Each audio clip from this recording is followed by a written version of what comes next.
desejo um excelente início de semana, muito bom dia, muito bom ter sua companhia aqui todos os dias, aqui no JPB, seja bem-vindo, seja bem-vinda, bora junto, ó, te convido já para dar uma olhada no tempo lá fora, no litoral dia de sol com variação de nuvens, podem ocorrer chuvas passageiras em algumas áreas aqui da região. Neste momento, 29 graus em João Pessoa. A gente está vendo aí imagens do Parque da Lagoa. Agora simbora para Campina Grande, porque em Campina Grande o dia está sendo de calor, viu? 31 graus aí na Rainha da Borborema.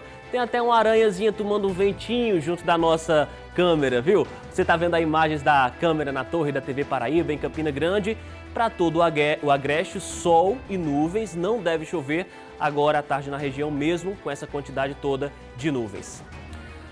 A polícia continua as investigações sobre o assassinato do ex-prefeito da cidade de Bahia, o médico Expedito Pereira. A gente vai direto para a central de polícia porque os policiais reuniram a imprensa e estão trazendo agora, neste momento, informações atualizadas. Daqui a pouquinho a gente vai trazer todos os detalhes.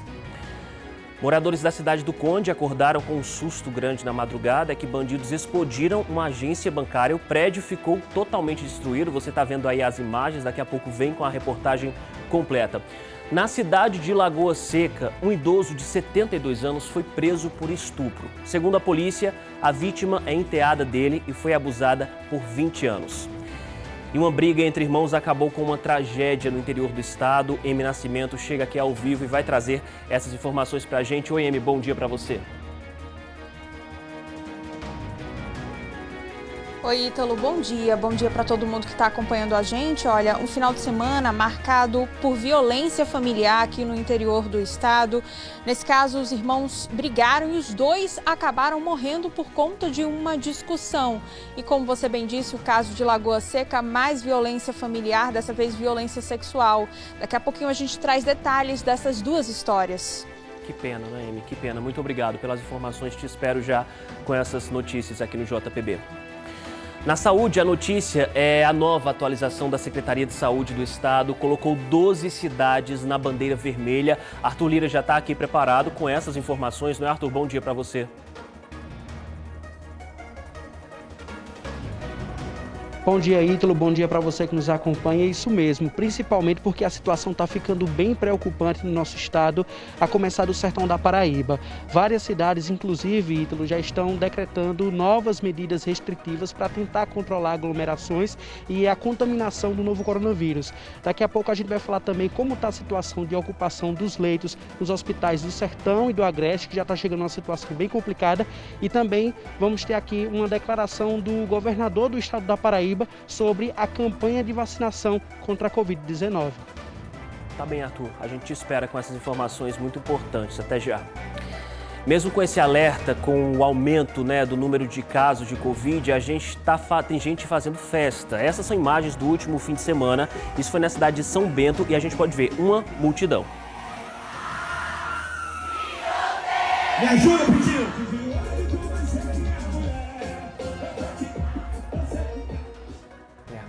Ainda hoje eu trago os números da pandemia aqui na Paraíba. E pelo menos 5 pessoas correm risco de ter partes do corpo amputadas por falta de atendimento médico no estado. O Ministério Público Federal entrou nessa história. Silvia Torres, bom dia. Você traz esse destaque pra gente hoje, não é?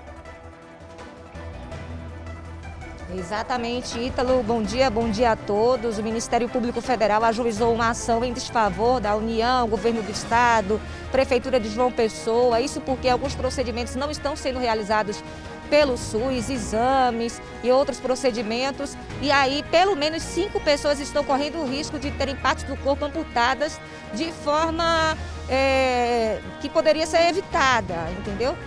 Desnecessária, de forma desnecessária. A gente vai trazer mais detalhes, o prazo que o Ministério Público está dando com o pedido de liminar aí, para que esse problema seja regularizado o quanto antes. Daqui a pouquinho a gente traz mais informações. Ítalo, é com você.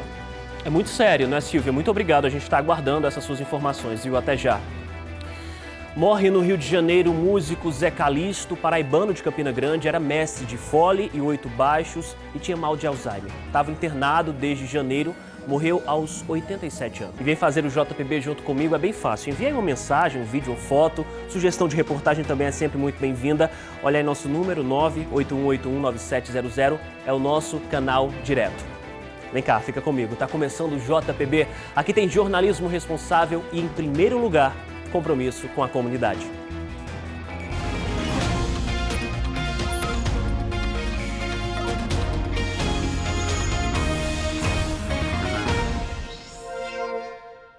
A gente começa o JPB1 de hoje indo direto para a Central de Polícia, porque o superintendente da Polícia Civil está dando entrevista agora. A gente vai acompanhar essa entrevista ao vivo. Quem acompanha é Antônio Vieira, mas a gente vai ouvir o que é que o delegado está falando. Vamos ouvi-lo. Essa entrevista é sobre a morte do ex-prefeito de Bahia, Expedito Pereira. Vamos ouvi-lo. Possível perseguição. A gente pode até observar, como homem médio comum, que o doutor Expedito ele caminha normalmente, tranquilamente na rua. Alguém que de alguma forma está temeroso com alguma intervenção terceira, né, não estaria tão despretensioso andando daquela forma na rua. E não há registro até então de nenhuma ameaça. Como poderia alguém ouvir, se ninguém tinha ninguém perto, que o cara falou essa frase? Obrigado, doutor. Não existe ainda registro nos autos, efetivamente, dessa postura por parte do executor. O que temos nos autos são os depoimentos e os levantamentos que foram efetivados, muito bem efetivados, inclusive pela equipe que estava de plantão no dia. Doutor Vitor, o senhor falou que a pessoa, se está presa, não está presa por esse fato, né, e sim por outro crime. Que crime foi esse cometido? Inclusive, só para antecipar, uma das coisas que perguntaram, o próprio preso de sábado foi feita também a coleta de material genético dele. Então, é um exemplo que nós damos. Se porventura a gente consiga coletar material genético aqui, vai haver um confronto com esse preso. Se ele for o executor, a perícia vai mostrar. Ele não deixa de estar sendo investigado. Não deixa. Ele é investigado porque ele confirmou que pegou a moto. Então... E a outra Perdão, qual foi? Por que a pessoa está presa? Qual foi o crime cometido? 171, é o estelionato, com outros agravantes, e tem um mandado para cumprir, que é antigo. De 2016. Isso. E esse Leão disse que esteve na casa do Neném, que é proprietário da moto, com outra pessoa e pegou a moto. Isso, ele confirmou. Essa outra pessoa que possivelmente possa se apresentar. Isso, exatamente. Doutor, E com relação a essas duas pessoas que estão presas? Temos um preso. Na cidade de Bahia, se comenta muito sobre justiça, que o senhor estava falando, está mal aí, justiça, sobre um jovem de nome Wallace. Ele está caminhando na rua e as pessoas estão publicando fotos dele e etc. O que eu peço a todos, aproveitar a grande abrangência de vocês passam para a Paraíba, que tenham muito cuidado. Desde o início das investigações, logo no outro dia do fato, passou a circular a foto de um rapaz de Bahia, que não é esse, como seria sendo o executor. Isso atrapalha demais e bota em risco a vida da pessoa. É uma brincadeira aí totalmente sem graça. Essa pessoa foi encontrada pela polícia, pela delegacia de homicídios, foi ouvida, foi mostrado todos os álibis dele, não tinha como ser ele. Mas divulgaram em redes sociais a foto como sendo. Na sexta-feira tivemos também a divulgação de forma irresponsável de que um parente do Dr. Expedito teria sido preso.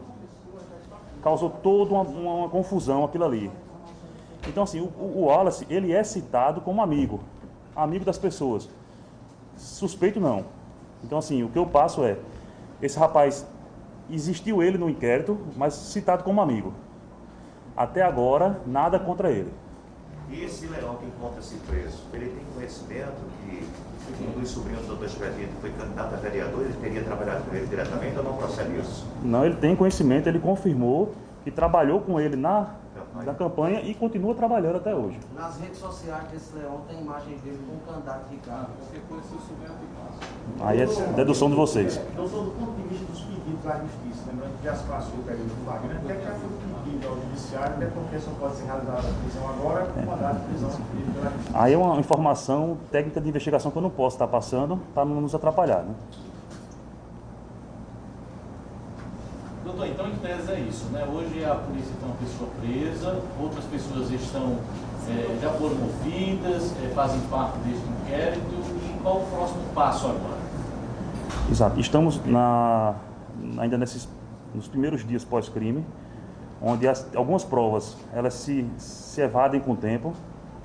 Então, a principal preocupação da Delegacia de Homicídios hoje é coletar o máximo de prova possível principalmente essas que o tempo acaba, por exemplo, as imagens. Então você tem DVRs que, dependendo do tamanho, ele apaga com 24 horas, uma semana, um mês.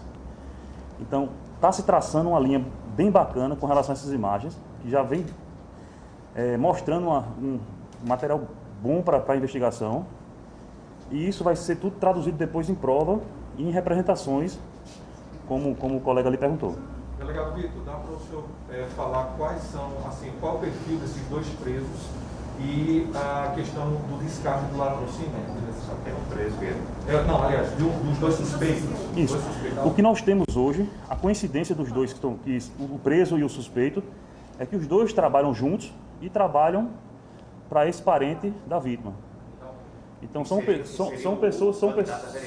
pessoas que estão ligadas e que tem essa ligação. Está se puxando agora essa investigação para esse lado para tentar ver se esse parente tinha conhecimento, tem envolvimento, qual é a relação dele com as 2 pessoas que efetivamente, comprovadamente, pegaram a moto e ou usaram na execução, que ainda vai ser provado, vai ser analisada as versões dele, do que foi preso, ou se passaram para o executor. E a polícia chegou até esses 2 através da moto, é isso? Isso, através da moto. E o senhor já convocou esse suposto sobrinho de Dr. Expedito Pereira para depor? Está convocado também. Vossa Excelência pode citar o nome desse sobrinho do Dr. Expedito Pereira para que a gente possa ter isso? Não, por enquanto não. Doutor, ao que se percebe aí, o quebra-cabeça já está praticamente montado, está aguardando apenas aí se concluir. Agora, do ponto de vista da linha de investigação, da motivação, o que o senhor poderia esclarecer mais para a gente da linha de investigação da motivação? Não, inclusive eu acho precipitado dizer que o quebra-cabeça está perto de se montar. A gente conseguiu bons elementos nesse início, mas que mostram um pedaço do crime. Isso vai se analisar tudo, desde motivação, execução, preparação para o crime. A gente tem hoje elementos que mostram a questão da preparação. Pode estar envolvido com motivação? Pode.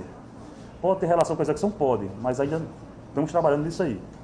A polícia descarta o latrocínio? Tudo indica que sim. A gente está vendo a entrevista que está sendo feita agora, está sendo concedida agora pela cúpula da Polícia Civil. Aqui a gente tem aqui nessa entrevista o delegado-geral Luciano Soares, a delegada que falou no início desse momento em que a gente mostrou aqui, a delegada adjunta de homicídios, doutora Emília Ferraz, e nesse momento quem fala é o delegado de homicídios Vitor Melo. O que é que eles estavam falando aqui agora sobre as investigações? Já capturaram as imagens que podem servir de apoio, encontraram uma camisa umas 8 ou 9 ruas depois do local onde o crime aconteceu. E já tem pessoas presas, 2 pessoas presas. Um homem foi preso por outros crimes também, estava com mandado em aberto por estelionato e foi preso, mandado de 2016. E outro homem também está detido, e aí todo mundo está sendo ouvido. Inclusive se falava sobre um parentesco entre o executor e a vítima, mas a polícia não confirmou isso. Porém, um sobrinho do ex-prefeito foi chamado para depor, já está com esse depoimento marcado, e aí isso vai acontecer. A gente vai trazendo outras informações ao longo dessa edição do JPB1. O Antônio Vieira está lá e vai voltar daqui a pouquinho com essas informações ao vivo para a gente. Daqui a pouco o Antônio Vieira volta ao vivo com outras informações sobre a coletiva que está acontecendo agora na Central de Polícia sobre esse crime. A gente volta já. Bandidos explodiram uma agência bancária na cidade do Conde. Em uma ação ousada, eles chegaram a atirar contra o destacamento e também o destacamento da Guarda Municipal e da Polícia Militar para evitar que eles chegassem até o local da explosão. A gente vai ver agora na reportagem. Muita gente acordou assustada com o barulho de uma explosão. A parte térrea do prédio onde funcionava uma agência do Bradesco, no centro do Conde, ficou completamente destruída. Muitos destroços e estilhaços das vidraças ficaram espalhados pela rua em frente, inclusive a placa de identificação do banco, que foi parar na calçada do outro lado da rua. Muitas cápsulas de balas de pistola e fuzil também estavam pela área. A agência foi explodida por volta das 3h40 da madrugada, segundo a polícia, por pelo menos 6 homens em 2 veículos. Pelas avaliações iniciais, os caixas eletrônicos não foram violados. Ficou um elemento de frente da base da Guarda Municipal, que ela fica ao lado do Banco Bradesco, contendo os policiais que estavam lá dentro, os agentes que estavam lá dentro, disparando contra a sede, inclusive contra o veículo delas. E outro elemento disparando contra o destacamento da Polícia Militar, que também fica bem próximo aqui, já para eles não poderem revidar. Explodiram o banco e saíram em desabalar da carreira. Ao todo foram 2 explosões. e depois muitos tiros contra a Guarda Municipal e também a Polícia Militar aqui da cidade do Conde. A base da Guarda Municipal fica a poucos metros do prédio explodido e os bandidos atiraram várias vezes contra o carro de patrulhamento que estava bem em frente. Os guardas acordaram com as explosões e tiveram que esperar os tiros cessarem para ver o que estava acontecendo. Foi muito tiro e foi um atrás do outro, todo mundo abaixado e ficamos ali paradinho até cessar os tiros. Tomamos ali, isolamos o local, fazer a perícia, continuamos aí, fomos lá dar o apoio lá no trânsito também, e também fomos fazendo parte do trânsito, para não ter acidente no local. Os bandidos ainda chegaram a disparar vários tiros contra a base da Polícia Militar, numa rua próxima do banco. E depois deixaram um carro incendiado, atravessado na PB 018, sentido Jacumã. Geralmente eles usam, né, faz uso da mesma tática, né? Faz o reconhecimento e aí coloca alguns homens em frente à base para deter o pessoal, né, numa possível saída do efetivo para coibir a ação. E aí nos recebe a tiro, né? A bala, né? A equipe de perícia esteve no local fazendo um trabalho minucioso. Até um drone foi utilizado no serviço. Nós temos um alcance fotográfico muito maior e com isso a gente pode fotografar, registrar a totalidade dos vestígios, podemos verificar rotas de fuga, podemos visualizar locais de danos, por exemplo, no caso como esse que se trata de uma explosão bancária, se existentes, danos inclusive em telhados, em áreas superiores que do chão a gente não consegue realizar. E olha isso, um idoso de 72 anos foi preso suspeito de estuprar a enteada por 20 anos. Isso aconteceu na cidade de Lagoa Seca. Amy Nascimento conta pra gente esse caso absurdo, né, Amy? E inclusive só foi descoberto porque o irmão da vítima viu o momento do crime, não é isso? Boa tarde para você. É isso, Ítalo. Boa tarde para todo mundo que está acompanhando a gente. O caso só teve fim quando o irmão da vítima pegou esse idoso em flagrante tentando estuprar a irmã dele. De acordo com as informações da polícia, o idoso hoje tem 72 anos, mas ele iniciou essa prática violenta contra a jovem quando ela ainda era criança, quando ela tinha 8 anos de idade. Foram mais de 20 anos de violência sexual. E de acordo com as informações cedidas pela polícia, a jovem não tinha denunciado o padrasto porque ela sofria ameaças de morte. Na casa onde o idoso foi preso, em um sítio que fica na região de Lagoa Seca, foi encontrada também uma arma que foi apreendida. O idoso foi encaminhado até a delegacia, onde deve aguardar pelos procedimentos judiciais cabíveis por esse crime revoltante, Ítalo. Amy, e aí a gente fala já de outro assunto também, uma tragédia familiar, não é? 2 irmãos brigaram e terminaram os 2 morrendo. Como é que foi isso, Amy? Pois é, esse outro caso de violência familiar aconteceu na cidade de Parari, no Cariri paraibano. 2 irmãos, durante a tarde deste domingo, identificados como Haroldo Barreto Flor e Gilson Barreto Flor. O Haroldo tinha 54 anos e o Gilson 51. Eles teriam iniciado uma discussão e partiram para agressão física. O Haroldo chegou a espancar o irmão com um pedaço de madeira, dando várias pauladas. Já o Gilson pegou uma faca para tentar se defender e deu vários golpes contra o Haroldo. O Haroldo não resistiu a esses ferimentos, morreu ainda no local.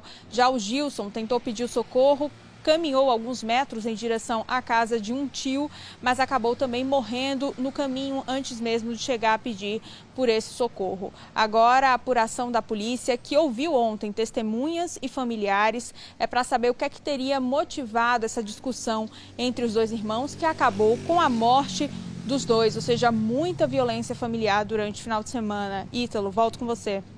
Chocante, não é, Amy? Muito obrigado, viu? Bom trabalho para você, até já.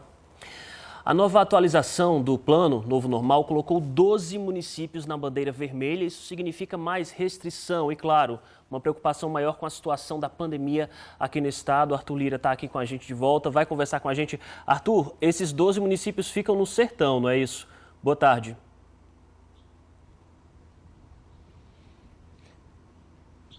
Isso mesmo. Boa tarde, Ítalo. Boa tarde para você que nos acompanha e mostra a preocupação que está surgindo principalmente naquela região e que acaba refletindo no estado inteiro. Inclusive, a gente tem para mostrar para vocês um mapa comparando como estava o estado da Paraíba 15 dias atrás e como está a situação agora. Dá para ver na imagem que há 15 dias a Paraíba não tinha nenhuma cidade com bandeira vermelha. E agora a realidade são essas 12 cidades que estão incluídas nessa bandeira vermelha. A gente percebe também um aumento nas cidades que também passaram da bandeira amarela para a bandeira laranja. A gente tem a lista dessas 12 cidades da região do Sertão, que estão em bandeira vermelha.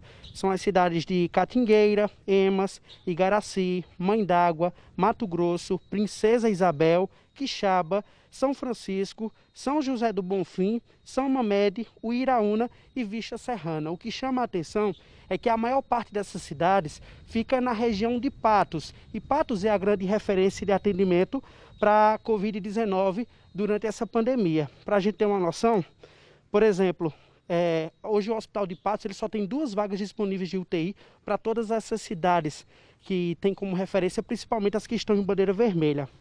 Nós entramos em contato com várias prefeituras que estão nessa bandeira vermelha para saber as medidas que estão sendo tomadas a partir de agora, já que elas foram incluídas nessa situação. Por exemplo, a cidade de Igaraci publicou um novo decreto que vale por 15 dias, que está estabelecendo barreira sanitária que vai proibir a entrada de turistas e de pessoas que não sejam de serviços essenciais. Por falar nisso, só os serviços essenciais vão ser permitidos nesses próximos 15 dias na cidade de Igaraci.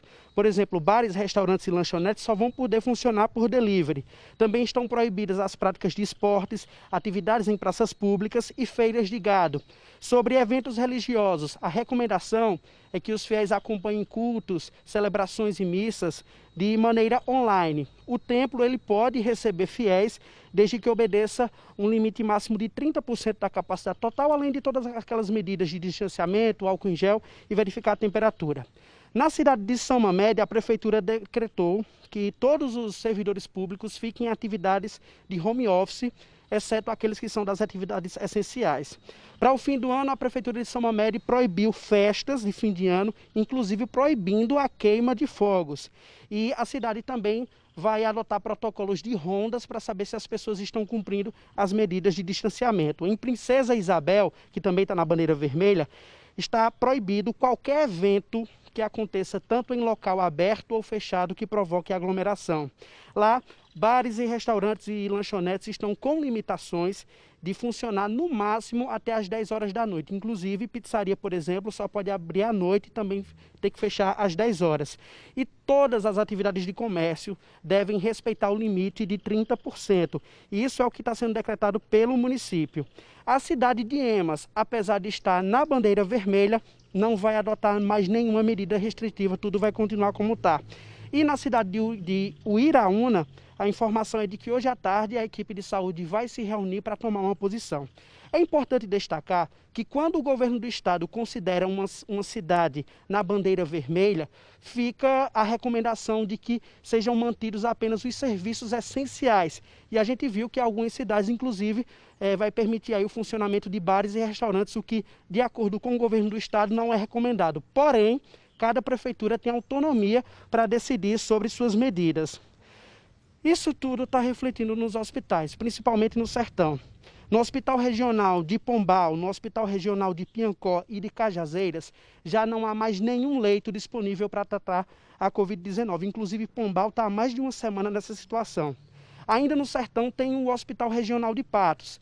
Lá, hoje, existem 2 leitos que estão disponíveis. Um, inclusive, ficou vago porque, infelizmente, um paciente morreu.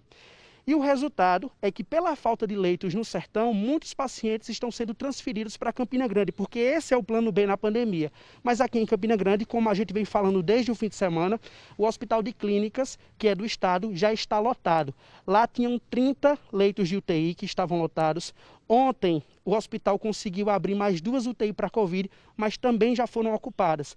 Aqui em Campina Grande ainda há o Hospital Pedro I, que até ontem tinha 30 vagas disponíveis, mas é importante lembrar que Campina Grande tem 410 mil habitantes, Campina Grande é referência imediata para atender pacientes com Covid de 69 municípios e ainda acaba sendo o plano B das cidades do sertão, como está acontecendo agora. A grande expectativa da população e todo mundo é a vacinação.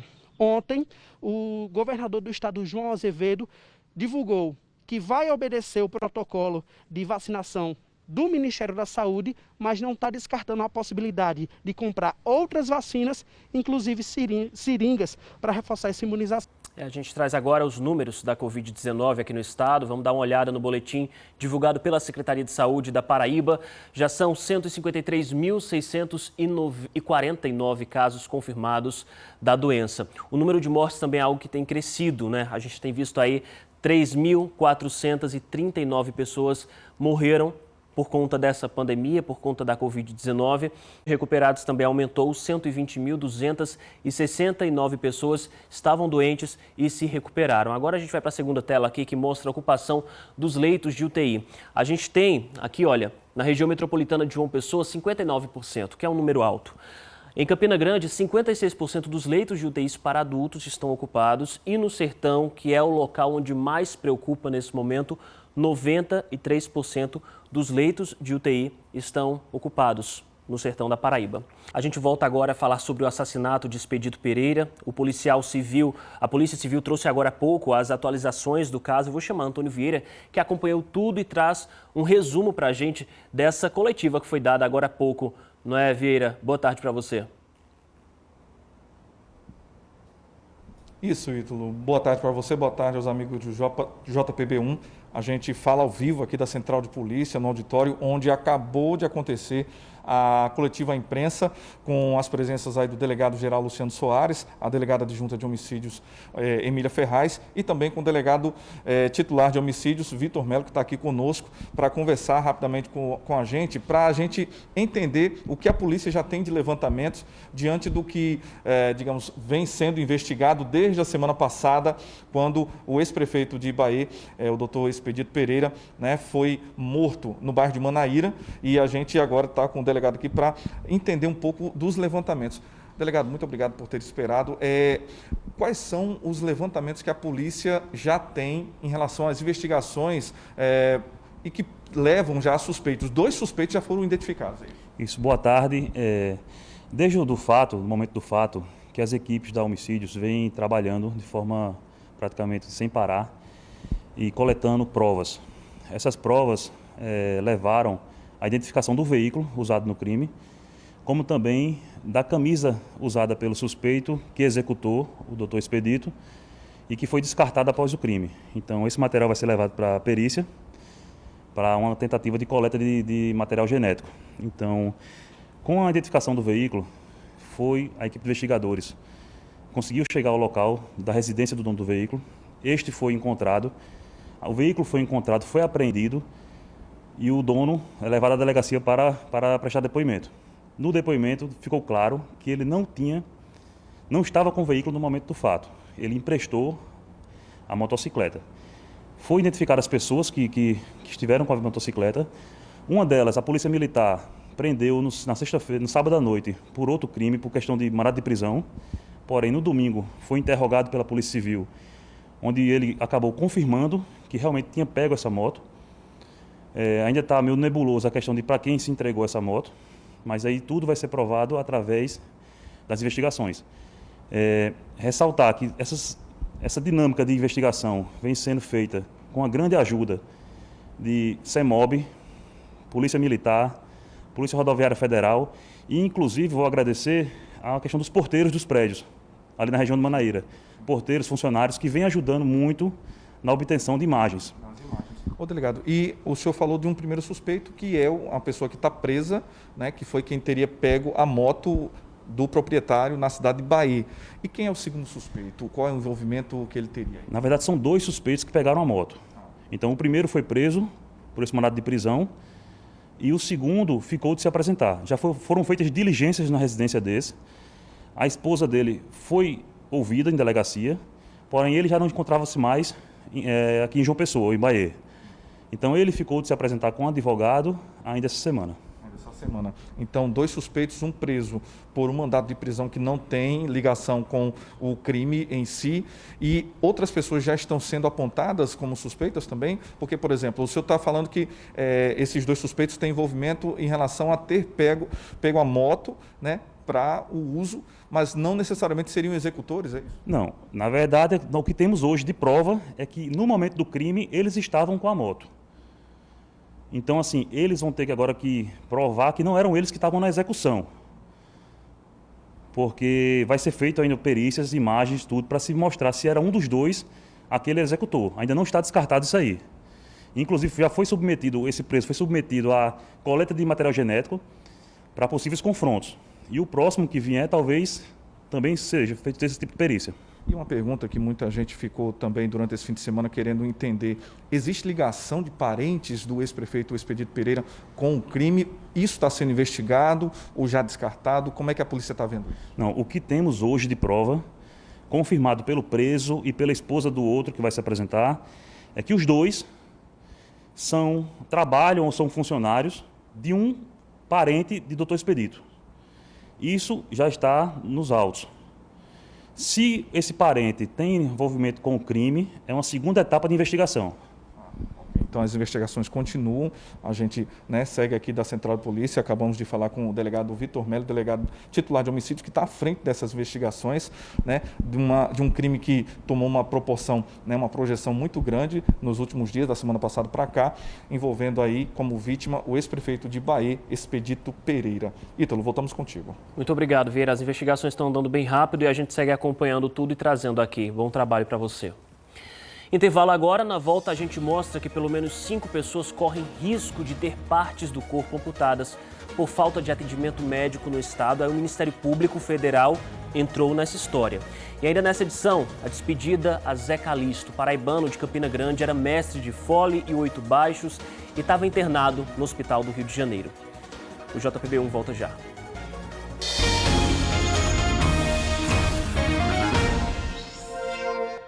E aqui na capital tem morador sem conseguir dormir direito por causa do barulho na Praça da Paz, no bairro dos Bancários. Eles mandaram vídeos pra gente mostrando a bagunça que acontece quase todos os dias por lá.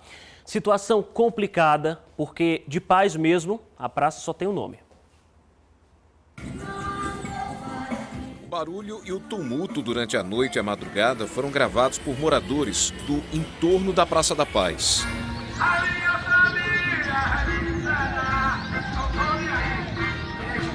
Os grupos se espalham pela praça e passam a noite ao som de veículos e paredões.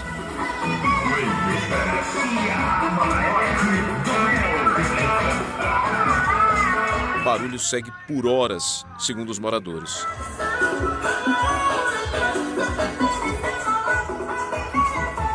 Dona Conceição mora bem de frente à praça. Dormir virou um problema. E não está sendo somente nos fins de semana, não. É quase todos os dias, sendo que final de semana é mais intenso. Mas todos os dias tem barulho na praça. Agora, sendo da sexta-feira para o sábado e no domingo, é que é mais intenso o barulho. É até 4h30. Eu não durmo. Se eu quiser dormir, eu tenho que tomar remédio para dormir. Porque não consigo dormir, não, com barulho. Chega a esse ponto, então. Chega a esse ponto. A Associação dos Moradores aqui dos Bancários e do Jardim Cidade Universitária já recorreu às autoridades. Preparou 4 ofícios que foram encaminhados à Polícia Militar, ao Ministério Público, à Secretaria de Meio Ambiente do município e à própria Prefeitura aqui da capital. Também foi feito um abaixo-assinado de 14 páginas e 271 assinaturas de quem vive aqui no entorno da praça. Mas até agora, segundo os moradores, nada foi feito para mudar a situação. Nós tivemos um retorno aí, através do prefeito, passou para a Guarda Municipal, a Guarda nos procurou e informou que existia uma operação Morpheus, que não trouxe nenhum contributo aos moradores do Bancário. A Polícia Militar, ela me procurou o capitão Freitas, a gente entrou, eu fiquei com o zap dele, estou passando as informações, mas pasmem, quando a gente liga para o 190, pede aí até para ir para o Ministério Público. E a gente já foi, nós já fomos, os moradores fomos ao Ministério Público. E a gente pede ao Ministério Público, sobretudo, que chame esses órgãos, chame a gente, o que a gente quer é sossego. E esses órgãos têm esse papel de nos garantir isso. O problema é que não é de hoje não, viu? Outros moradores do bairro dos Bancários mandaram mensagem aqui pra gente, reforçando essa bagunça toda lá na Praça da Paz. Deixa eu ler aqui alguns desses comentários que o pessoal manda pra gente pelo 981819700. Vejam bem, bom dia. A situação na Praça da Paz está insuportável. Quando ligamos para a polícia, demora, mas às vezes ela vem e o pessoal com o som se dispersa. Porém, a polícia fica pouco tempo e logo em seguida o pessoal que estava com o som retorna sem nenhum pudor. Morador do bairro dos Bancários. Aí tem mais outro morador que mandou mensagem para a gente também. Isso aí na Praça da Paz acontece há muito tempo. Pior é ver isso acontecer ao lado da UPA dos Bancários e o som incomodando os pacientes que ficam internos nas áreas vermelha e amarela. Grandes aglomerações são vistas e os órgãos de segurança e saúde não fazem nada. Arlindo mandou essa mensagem, é muito importante isso que ele falou, porque fica bem ao lado de uma unidade de pronto atendimento no bairro dos Bancários, que atende boa parte da cidade. Aqui tem mais um comentário. Com relação à Praça da Paz, são muitos jovens usando drogas e bebendo. Gosto de sair com meus cachorros às 5 da manhã, mas no domingo, pela manhã, não dá. Tá aí o comentário do pessoal que mora no bairro dos Bancários. Se você está passando por isso aí na região ou qualquer outra região da cidade, manda um comentário para a gente no 981819700. Seu Américo está certíssimo, ele falou aí na reportagem, né? É um direito deles ter esse sossego.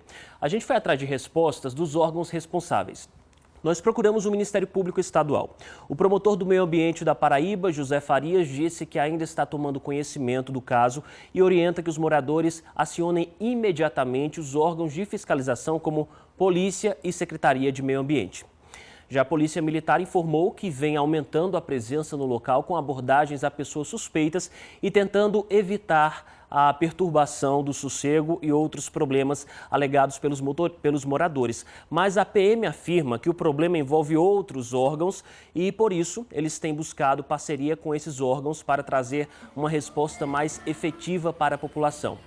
Entramos em contato também com a Secretaria de Meio Ambiente de João Pessoa e eles informaram que técnicos da Secretaria, junto com a Vigilância Sanitária, vêm realizando diversas ações de enfrentamento da poluição sonora na área da Praça da Paz, nos Bancários, bem como em outros bairros, como na Praça Cristo Rei, em Mangabeira. Os técnicos da Prefeitura de João Pessoa notificaram e orientaram os donos das barracas e quiosques para que eles também tenham uma postura de atenção com os clientes para que proíbam aparelhos de som que extrapolem os limites de decibéis e também não permitam aglomeração durante o período de enfrentamento da Covid-19. E a gente espera de coração que Dona Conceição, Seu Américo e todos os outros moradores do bairro dos Bancários não precisem estar tomando qualquer outra medida para conseguir dormir. Tem gente que está até tomando remédio para conseguir ter uma boa noite de sono por causa da falta de consciência de muitos outros moradores. O Ministério Público Federal entrou com uma ação na Justiça para garantir atendimento a pacientes que estão com risco de amputação de um membro aqui no estado. Segundo o MPF, pelo menos 5 pacientes estão correndo risco de perder alguma parte do corpo por falta de atendimento médico. Então vamos chamar agora Silvia Torres, que está acompanhando essa história, tem mais informações sobre isso. Silvia, boa tarde. Boa tarde, Ítalo. Boa tarde a todos. Isso mesmo, são pelo menos 5 pessoas que estão correndo o risco aí de terem partes do corpo amputadas e tudo isso poderia ter sido evitado, né? Pode ser evitado se for realizado um exame específico ou um procedimento específico, que isso não está sendo realizado de acordo com o Ministério Público Federal de forma regular. Daí, houve essa ação e foram ajuizados na Justiça, né? A União, a Secretaria Estadual da Saúde, a Prefeitura de João Pessoa, além disso, a Empresa Brasileira de Serviços Hospitalares e o Instituto Valfredo Guedes Pereira, que é o mantenedor do Hospital São Vicente de Paulo, aqui na capital paraibana. Bom, então o Ministério Público Federal identificou aí essas falhas, isso porque não estão sendo realizados os exames de arteriografia e procedimentos de revascularização de urgência. Por essa razão, essas pessoas estão correndo risco de amputação que poderia ser evitada. Daí essa ação é com pedido liminar e o Ministério Público Federal requer que essa situação seja regularizada no prazo de 72 horas. A gente tem um vídeo, Ítalo, que foi enviado por José Guilherme Ferraz, que é procurador regional dos direitos do cidadão do Ministério Público Federal, ele falando um pouco mais sobre essa situação. A gente acompanha agora esse vídeo. O objetivo do Ministério Público Federal com essa ação é obter uma solução urgente para a situação desses pacientes que estão aguardando exames de arteriografia e cirurgia de revascularização, inclusive com risco de amputação desnecessária. Diante das controvérsias que surgiram em torno da obrigação contratual do Hospital São Vicente de Paula, nós entendemos que a Prefeitura de João Pessoa deve dar uma solução que atenda imediatamente esses pacientes e deve também promover um estudo, junto com a União e o Estado, em relação a outras opções que possam ser ofertadas na rede pública para atendimento permanente de situações dessa natureza.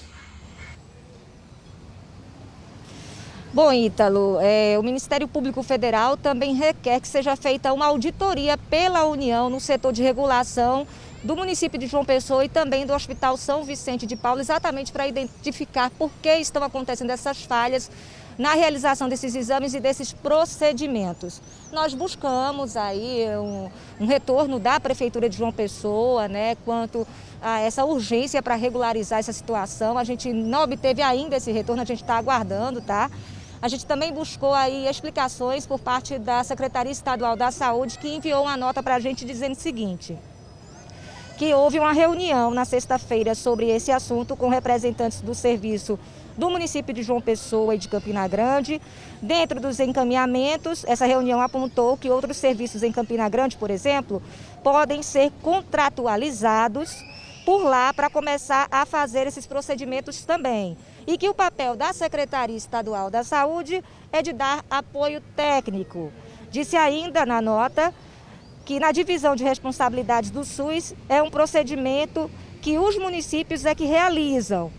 Aí eles pactuam entre si essa média complexidade. Essa é a resposta da Secretaria Estadual da Saúde. A gente ainda aguarda aí uma posição dos demais citados aí que foram ajuizados nessa ação, né, e também da Prefeitura de João Pessoa. Ítalo, é com você. Pois é, absurdo que a gente tem que falar disso, né? Pessoas correndo risco de perder um membro por conta de falta de cirurgia e ainda a Prefeitura não nos manda a nota. Muito obrigado, viu, Silvia? A gente fica aguardando por essa nota. Bom trabalho para você. Mais uma pausa no JPB. Em instantes a gente volta para te mostrar que teve uma chuva de meteoros aqui em João Pessoa, sabia? Olha aí a imagem, que bonita. Daqui a pouquinho a gente mostra tudo.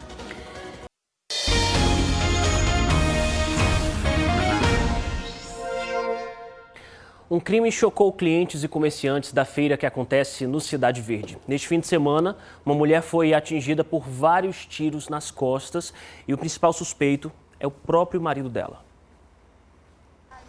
Há muitos anos, eles têm uma barraquinha na feira do Cidade Verde, onde vendem frango, verdura e alguns outros produtos. Por aqui, as pessoas disseram que eles sempre foram muito atenciosos com os clientes. Pessoa do bem, boa, super atenciosa, entendeu?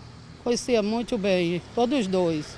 No último sábado, o local de trabalho da família virou cenário de um crime que chocou a vizinhança. Eu escutei o barulho, né? Com certeza. Eu fiquei até sem acreditar que é um casal muito bom, as pessoas boas, são trabalhadores, é 2 guerreiros, pai de família, mãe de família.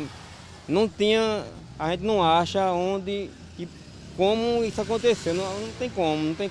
A tentativa de feminicídio foi no último sábado, por volta das 11 horas da manhã. De acordo com a polícia, ela estava na barraca de feira, de costas, quando foi atingida pelos disparos. Testemunhas disseram que quem atirou foi o próprio marido dela, Alex Filhos Alves. Depois de cometer o crime, ele fugiu em uma moto laranja e não apareceu mais pela área. Os vizinhos socorreram a mulher e levaram para o hospital. De acordo com a polícia, o filho deles, que é uma criança de 12 anos, presenciou o crime. Bem na frente da barraca da feira, fica o depósito que eles guardam os alimentos. E por aqui tem câmeras de segurança. As investigações vão ficar a cargo da 9ª Delegacia Distrital, que fica em Mangabeira. Alex, marido da vítima e principal suspeito da tentativa de feminicídio, ainda não foi encontrado. A mulher atingida pelos tiros segue internada na UTI do Hospital de Trauma de João Pessoa em estado grave. A gente muda um pouco de assunto para falar sobre a chuva de meteoros que aconteceu na madrugada de hoje aqui no estado. De acordo com o presidente da Associação Paraibana de Astronomia, Marcelo Zurita, essa chuva de meteoros acontece todo ano nesse período e na madrugada de hoje, devido à ausência da lua e também de nuvens, ficou mais fácil ver. Quem estava acordado conseguiu ver. Visualizar também esse fenômeno no céu foi mais tranquilo aqui em João Pessoa.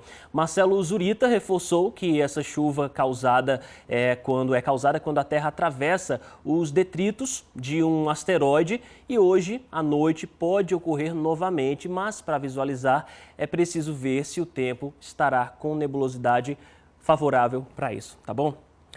Depois dos comerciais, a gente vai homenagear Zé Calixto, um grande artista nordestino que nos deixou ontem, justamente no dia do forró. O JPB1 volta já. João Pessoa ganhou um novo espaço de lazer e também para a prática de atividades físicas. Fica em frente à estação Cabo Branco. Hoje cedo, o prefeito Luciano Cartacho esteve no local e falou sobre como é que vai funcionar esse espaço. Bora ver. Espaço voltado para as pessoas, uma capital humana, voltada para as famílias.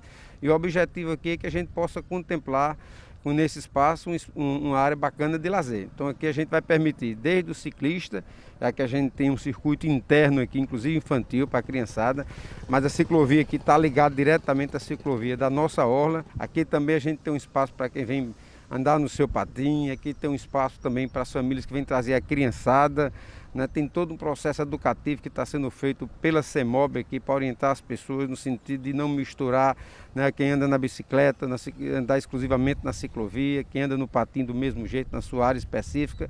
E aqui a gente também vai ter um espaço de convivência muito forte para atividades culturais e esportivas assim que a gente passar esse período mais difícil de pandemia. Então a cidade ganha um novo espaço de lazer, de esporte, de cultura, de entretenimento que sem dúvida alguma vai valorizar muito a qualidade de vida do nosso povo. Boa tarde.